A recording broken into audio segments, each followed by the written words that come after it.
अंधेरे में छुपे डर और रहस्यों का मजा लेना चाहते हैं तो अभी नाइट हॉरर कहानियां को लाइक, शेयर और सब्सक्राइब करें और घंटी दबाना मत भूलिए। नमस्ते दोस्तों, आपका स्वागत है नाइट हॉरर कहानियां पर। आज हम आपके लिए लेकर आए हैं एक ऐसी कहानी का दूसरा हिस्सा जो आपके रोंगटे खड़े कर देगी और आपके दिल की धड़कनों को थाम लेगी। यह है शापित मार्ग 44 की कहानी का दूसरा भाग, जो न केवल डरावनी है बल्कि रहस्य और सस्पेंस से भरी हुई है। अगर आपने शापित मार्ग 44 की कहानी का पहला हिस्सा नहीं देखा है तो कोई बात नहीं, हमारे वीडियो के डिस्क्रिप्शन में पहले भाग का लिंक दिया गया है जहां से आप इसे देख सकते हैं, या फिर आप हमारा पिछला वीडियो चेक कर सकते हैं जिसमें इस डरावनी कहानी का पहला हिस्सा मौजूद है। तो बिना देर किए पहला हिस्सा देखें और इस रहस्यमयी और खौफनाक कहानी की शुरुआत से जुड़ें ताकि आप इस साए के चक्रव्यूह को पूरी तरह समझ सकें। अगर आपने इस कहानी का पहला हिस्सा नहीं सुना तो चलिए आपको उसकी एक झलक दे देते हैं। पहले भाग का सार छत्तीसगढ़ के हाईवे 24 पर, जो मध्य प्रदेश की सीमा से जुड़ता है, रमेश नाम का एक अनुभवी ट्रक ड्राइवर और उसका खलासी श्याम एक रात भयानक घटनाओं का शिकार हो गए। इस शापित हाईवे पर उन्हें एक काली साड़ी वाली औरत का साया दिखा जिसके चेहरे पर खाली आंखें और खून से सनी मुस्कान थी। ट्रक का रेडियो अपने आप चलने लगा, शीशे पर खून से लिखे शब्द उभरे और जंगल का सन्नाटा उनकी सांसों को निगल रहा था। रमेश और श्याम उस औरत के साए से बचने की कोशिश करते रहे, लेकिन आखिरी पल में ट्रक एक पुराने कब्रिस्तान में पहुंच गया जहां कब्रों पर उन ड्राइवरों के नाम लिखे थे जो इस हाईवे से कभी वापस नहीं लौटे। रमेश ने अपनी मां का दिया ताबीज फेंका जिससे एक तेज रोशनी फैली और वह औरत चीख पड़ी। लेकिन कहानी यहीं खत्म नहीं हुई। सुबह हाईवे पर रमेश का ट्रक खाली पड़ा था, सिर्फ एक गीला दाग और खून की बूंदों के साथ। क्या रमेश और श्याम उस शापित साए से बच पाए या वे हमेशा के लिए उस हाईवे के चक्रव्यूह में फंस गए? अगर आप पहली बार हमारे चैनल पर आए हैं तो अभी रहस्यमयी रातें को सब्सक्राइब कर लें और बेल आइकन दबाएं ताकि हमारी हर डरावनी कहानी आप तक पहुंचे। मेरी आपसे गुजारिश है कि इस कहानी को आखिरी सांस तक सुने, क्योंकि इसके हर पल में खौफ और सिहरन का तूफान छिपा है। तो बिना समय गवाए चलिए डूब जाते हैं इस भयानक कहानी की गहराई में। शापित मार्ग 44 दूसरा हिस्सा, साए की वापसी। रात का सन्नाटा ऐसा था कि हवा में सांसों की आवाज भी गूंज जाए। हाईवे 84, जिसे अब ड्राइवरों ने शापित मार्ग कहना शुरू कर दिया था, उस रात फिर से खामोश था। आसमान में बादल घने थे और चांद की रोशनी कहीं खो चुकी थी। सड़क के दोनों ओर जंगल की घनी छाया थी और पेड़ों की टहनियां हवा में इस तरह लहरा रही थीं जैसे कोई उनसे फुसफुसा रहा हो। हवा में वही सड़ांध थी जो हर उस ड्राइवर की नाक में चुभती थी जो इस रास्ते से गुजरने की हिम्मत करता था। ढाबों पर अब रमेश और श्याम की कहानी एक दंतकथा बन चुकी थी। लोग फुसफुसाते थे कि उस रात के बाद हाईवे पोड़ाफान और खतरनाक हो गया था। कुछ कहते थे कि रमेश का ट्रक अब भी रात में सड़क पर दिखता है और उसके शीशे पर खून से लिखे शब्द चमकते हैं, तुम मेरे साथ रहोगे। रात के करीब 2 बजे थे। हाईवे चौड़ाबान पर एक नया ट्रक दौड़ रहा था। ड्राइवर का नाम था सूरज, एक 30 साल का नौजवान जिसने हाल ही में ट्रक ड्राइविंग शुरू की थी। सूरज का चेहरा सख्त था, लेकिन उसकी आंखों में एक अजीब सी बेचैनी थी। उसके साथ उसका दोस्त और खलासी रवि बैठा था। रवि को ढाबों की कहानियां पसंद थीं और वह हर ढाबे पर रमेश और श्याम की कहानी सुन चुका था, लेकिन सूरज को यह सब बकवास लगता था। अरे रवि, ये सब ढाबों की गप्पे हैं, डराने के लिए कहानियां बनाते हैं, सूरज ने हंसते हुए कहा, लेकिन उसकी हंसी में एक खोखलापन था। रवि ने खिड़की से बाहर देखा। जंगल का अंधेरा ऐसा था कि टॉर्च की रोशनी भी बेकार लग रही थी। भैया, यह रास्ता ठीक नहीं लगता। सुना है यहां रात को कोई औरत दिखती है? सूरज ने उसकी बात टाल दी। बस चुप कर और गाना लगा, यह सन्नाटा अच्छा नहीं लग रहा। रवि ने रेडियो ऑन किया, लेकिन रेडियो से सिर्फ एक टूटी फूटी आवाज आई जैसे कोई औरत सिसक रही हो। मुझे छोड़ दो। सूरज ने रेडियो बंद कर दिया, लेकिन उसकी उंगलियां कांप रही थीं। ये रेडियो खराब है, उसने खुद को समझाया, लेकिन रवि की आंखों में डर साफ दिख रहा था। ट्रक की हेडलाइट्स सड़क को चीर रही थीं लेकिन रोशनी जंगल के अंधेरे को भेद नहीं पा रही थी। सूरज ने गाड़ी की स्पीड बढ़ाई क्योंकि उसे डिलीवरी की जल्दी थी। तभी सड़क के किनारे एक पुराना मील का पत्थर दिखा। उस पर लिखा था 44 मंजिल पास है। सूरज ने भौहें सिकोड़ी। ये बोर्ड तो मैं आधा घंटा पहले भी देख चुका हूं, उसने बड़बड़ाया। रवि ने घबराते हुए कहा, भैया ये वही जगह है, हम एक ही जगह पर चक्कर काट रहे हैं।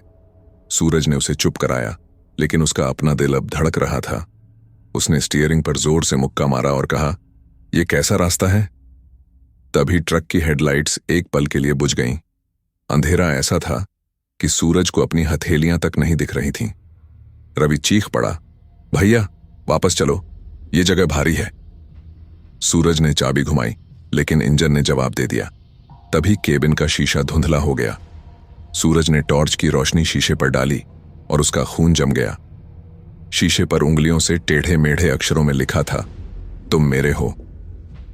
सूरज की सांसें तेज हो गईं। उसने शीशा साफ करने की कोशिश की, लेकिन अक्षर गायब नहीं हुए। तभी ट्रक का दरवाजा अपने आप खुल गया। एक ठंडी हवा अंदर घुसी, जिसमें वही सड़ांध थी जो अब असहनीय हो चुकी थी। बाहर से एक हल्की हंसी की आवाज आई, पहले धीमी फिर तेज। वो हंसी ऐसी थी जैसे कोई औरत हंस रही हो, लेकिन उसमें सिर्फ दर्द और क्रोध था।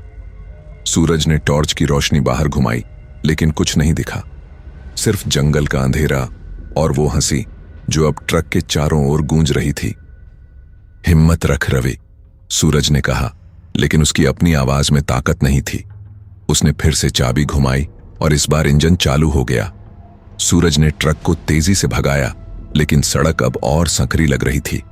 जंगल के पेड़ सड़क के इतने करीब आ गए थे कि उनकी टहनियां ट्रक को छू रही थीं। तभी रेडियो फिर से चालू हो गया। वही टूटी फूटी आवाज गूंजी, मुझे छोड़ दो।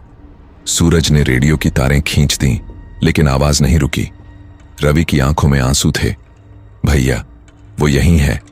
अचानक हेडलाइट्स की रोशनी में कुछ चमका। सूरज ने आंखें सिकोड़ी। सड़क के बीच में वही काली साड़ी वाली औरत खड़ी थी। लंबे खुले बाल, सिर झुकाए और चेहरा नहीं दिख रहा था। उसकी मौजूदगी से हवा में ठंडक बढ़ गई थी। सूरज ने ब्रेक मारी और ट्रक के टायर चीख उठे। धूल का गुब्बार हवा में उड़ा और जब धूल बैठी, सड़क खाली थी। वो औरत गायब थी, जैसे हवा में घुल गई हो।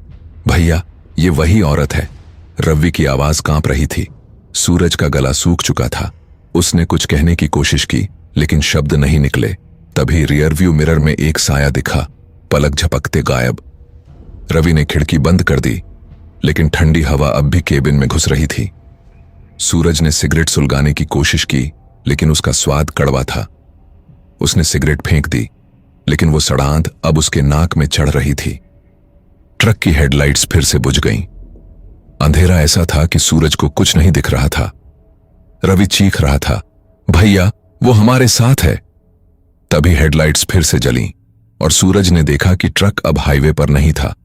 चारों ओर कोहरा था और ट्रक एक पुराने कब्रिस्तान के बीच में खड़ा था।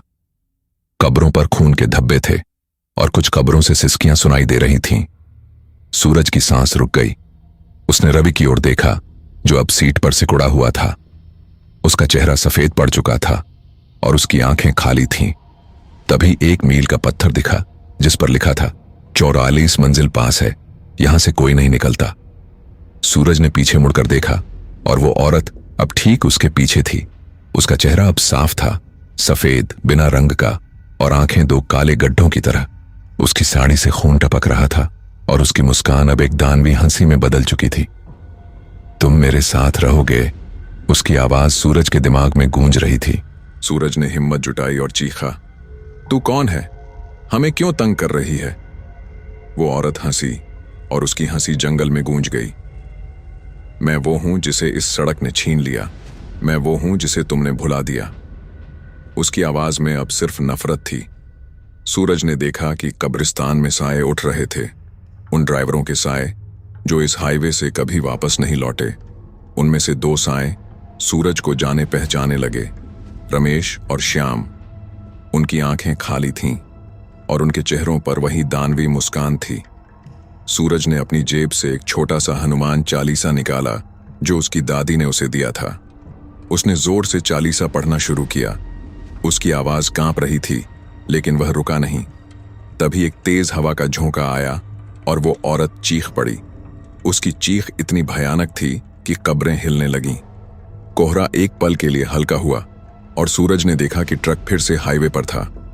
इंजन चालू था और रवि अब भी सीट पर था, लेकिन उसकी सांसें धीमी थीं। सूरज ने ट्रक को तेजी से भगाया। उसकी सांसें तेज थीं और उसका दिल धक धक कर रहा था। उसने रवि को हिलाया। रवि, उठ, हम बच गए। रवि की आंखें खुलीं, लेकिन उसकी आवाज अब उसकी नहीं थी। भैया, वो मेरे साथ है, रवि ने फुसफुसाया। सूरज ने रियरव्यू मिरर में देखा। पीछे की सीट पर वही गीला दाग था और उसमें से खून टपक रहा था। ट्रक की हेडलाइट्स फिर से बुझ गईं और अंधेरे में एक हंसी गूंजी। सूरज की चीख खामोश हो गई। सुबह की सैर। अगली सुबह हाईवे 45 पर सूरज का ट्रक खाली पड़ा था। केबिन में सिर्फ एक गीला दाग था जिसमें खून की बूंदें थीं। सूरज और रवि का कोई निशान नहीं था। ढाबों पर ड्राइवरों ने एक नई कहानी शुरू की, हाईवे 44 की उस औरत की जो अब सूरज और रवि को भी अपने साथ ले गई थी। कुछ लोग कहते हैं कि रात को हाईवे पर एक पुराना ट्रक दिखता है जिसके शीशे पर खून से लिखा होता है, तुम मेरे साथ रहोगे। रात का सन्नाटा अब और गहरा हो चुका था। हाईवे 45 पर हवा में वही सड़ांध थी जो हर उस ड्राइवर की सांसों में घुल जाती थी जो इस रास्ते को चुनने की गलती करता था। जंगल की टहनियां अब और करीब आ चुकी थीं, जैसे वे सड़क को निगल लेना चाहती हों। ढाबों पर अब ड्राइवर इस रास्ते से बचने लगे थे, लेकिन कुछ लोग जो समय या पैसे की जल्दी में होते इस शापित मार्ग को चुन लेते। ऐसी ही एक रात थी जब एक नया ड्राइवर राजू और उसका खलासी गोपाल इस हाईवे पर उतर आए। राजू एक 35 साल का हट्टा कट्टा ड्राइवर था जिसे भूत प्रेत की बातों पर यकीन नहीं था। उसका मानना था कि हिम्मत और मेहनत से हर मुसीबत को हराया जा सकता है। गोपाल, उसका 22 साल का खलासी, थोड़ा डरपोक था। उसने ढाबों पर रमेश, श्याम, सूरज और रवि की कहानियां सुनी थीं, लेकिन राजू ने उसे हंसकर टाल दिया। अरे गोपाल, ये सब कहानियां ढाबे वाले बेचने के लिए बनाते हैं, तू डर मत, बस मेरे साथ रह, राजू ने कहा। लेकिन गोपाल की आंखों में बेचैनी साफ दिख रही थी। रात के 1:30 बजे थे। ट्रक की हेडलाइट्स सड़क को चीर रही थीं, लेकिन जंगल का अंधेरा हर रोशनी को निगल रहा था। गोपाल ने रेडियो ऑन करने की कोशिश की, लेकिन उससे सिर्फ एक टूटी फूटी आवाज आई, मुझे छोड़ दो। राजू ने रेडियो बंद कर दिया और कहा, यह पुराना रेडियो है, खराब हो गया होगा। लेकिन गोपाल की सांसें तेज हो गईं। भैया, ये वही आवाज है जो लोग बताते हैं। थोड़ा आगे बढ़ने पर सड़क के किनारे एक पुराना मील का पत्थर दिखा। उस पर लिखा था, 40 मंजिल पास है। राजू ने भौहें सिकोड़ी। ये बोर्ड तो हम 20 मिनट पहले भी देख चुके हैं, उसने बड़बड़ाया। गोपाल ने डरते हुए कहा, भैया, हम उसी जगह पर हैं, ये रास्ता हमें छोड़ेगा नहीं। राजू ने उसे चुप कराया, लेकिन उसका अपना दिल अब धक धक कर रहा था। तभी ट्रक की हेडलाइट्स एक पल के लिए बुझ गईं। अंधेरा ऐसा था कि राजू को अपनी हथेलियां तक नहीं दिख रही थीं। गोपाल चीख पड़ा, भैया वापस चलो। राजू ने चाबी घुमाई, लेकिन इंजन ने जवाब दे दिया। तभी केबिन का शीशा धुंधला हो गया। गोपाल ने टॉर्च की रोशनी शीशे पर डाली और उसका चेहरा सफेद पड़ गया। शीशे पर खून से लिखा था, तुम मेरे हो। राजू की सांस रुक गई। उसने शीशा साफ करने की कोशिश की, लेकिन अक्षर गायब नहीं हुए। अचानक ट्रक का दरवाजा अपने आप खुल गया। एक ठंडी हवा अंदर घुसी, जिसमें वही सड़ांध थी जो अब असहनीय हो चुकी थी। बाहर से एक हल्की हंसी की आवाज आई, पहले धीमी, फिर तेज। वो हंसी ऐसी थी जैसे कोई औरत हंस रही हो, लेकिन उसमें सिर्फ क्रोध और दर्द था।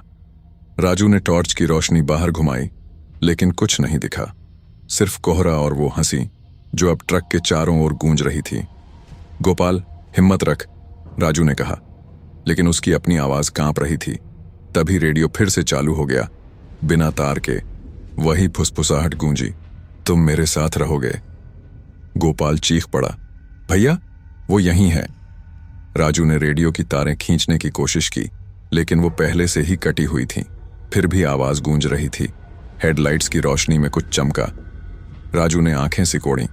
सड़क के बीच में वही काली साड़ी वाली औरत खड़ी थी। लंबे खुले बाल, सिर झुकाए और चेहरा नहीं दिख रहा था। उसकी मौजूदगी से हवा में ठंडक बढ़ गई थी। राजू ने ब्रेक मारी और ट्रक रुक गया। धूल का गुब्बार हवा में उड़ा, लेकिन जब धूल बैठी वो औरत अब भी वहां थी।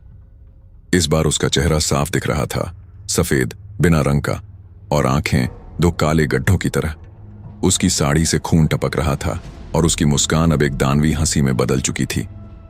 तू कौन है? राजू ने चीख कर पूछा। वो औरत हंसी और उसकी हंसी जंगल में गूंज गई। मैं वो हूं जिसे इस सड़क ने छीन लिया। मैं वो हूं जिसे तुमने भुला दिया। अब तुम मेरे साथ रहोगे, हमेशा के लिए। उसकी आवाज राजू के दिमाग में गूंज रही थी। अचानक कोहरा घना हो गया और ट्रक एक पुराने कब्रिस्तान के बीच में खड़ा था। चारों ओर टूटी फूटी कब्रें थीं, जिन पर उन ड्राइवरों के नाम लिखे थे जो इस हाईवे से कभी वापस नहीं लौटे। रमेश, श्याम, सूरज, रवि। कब्रों से सिसकियां सुनाई दे रही थीं और कुछ कब्रों पर खून के धब्बे थे। राजू ने गोपाल की ओर देखा, जो अब सीट पर सिकुड़ा हुआ था। उसका चेहरा सफेद पड़ चुका था और उसकी आंखें खाली थीं। तभी एक खाली कब्र दिखी जिस पर लिखा था, राजू, ट्रक ड्राइवर, 2025। राजू का दिल बैठ गया। उसने गोपाल को हिलाया, लेकिन गोपाल की सांसें अब धीमी थीं।